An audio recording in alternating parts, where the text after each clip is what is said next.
Hi everyone. I just first and foremost want to ask all of you how you're all doing.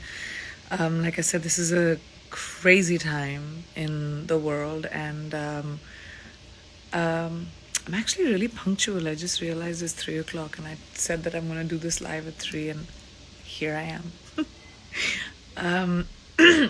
Well, I'm actually excited about this live today because I, if you remember last week, I had made an announcement, and I was talking about the fact that I was working on this campaign with Bon Viv spiked seltzer, and obviously with everything that's happening in the world, it doesn't make any sense. So we decided to use those resources to commemorate women around the world that are that are on the front lines doing some work. So we're taking those resources and, making a contribution in these women's lives. And I had asked all of you guys to send me nominations of women that you know and their stories.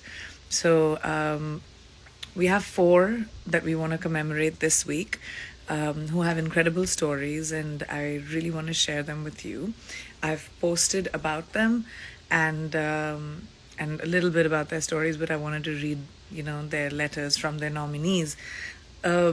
So the first one is Emily, and Emily's from Kentucky, and she was nominated by her sister, Vanessa Ulm, and the story is at the precipice of the coronavirus pandemic, my APRN sister, which is nursing, ended maternity leave to return to her job in the ER at the medical center in Bowling Green, Kentucky. She left her husband, her 3-year-old daughter, her 3-month-old baby girl at home while she regularly tests patients for the virus. Shortly after her return, seeing how rapidly this virus spreads and damages, she and her husband made the incredibly painful decision that distance was the safest option for her family.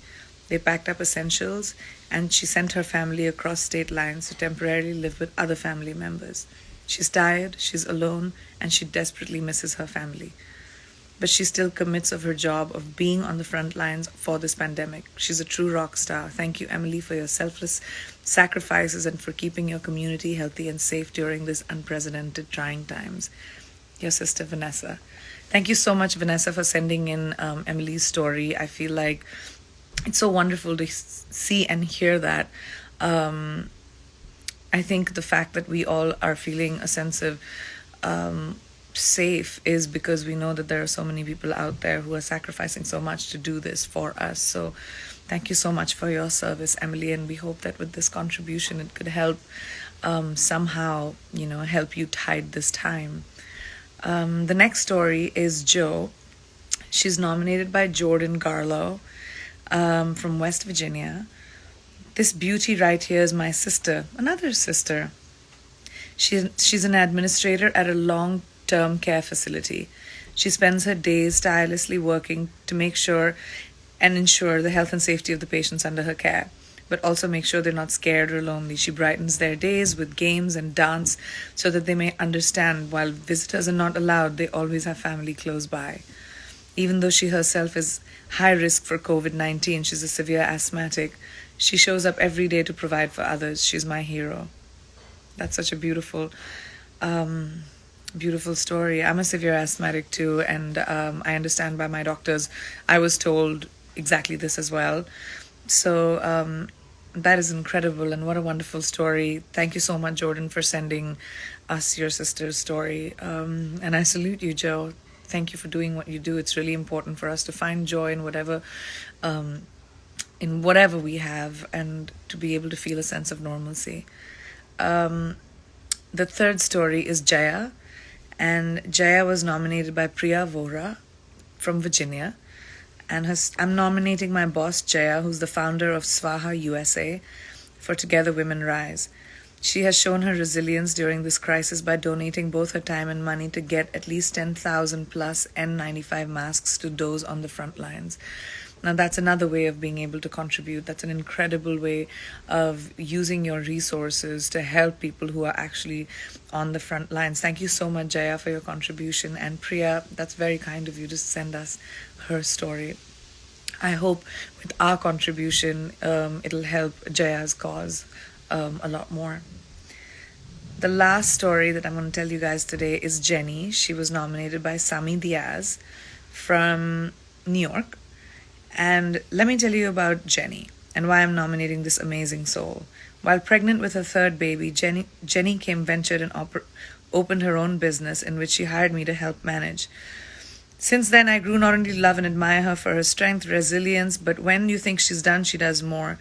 Jenny started as one of the largest Facebook communities for her parents at over 10,000 members and counting. Jenny is my friend and mentor, and I'm not surprised in this scary time she rose to help.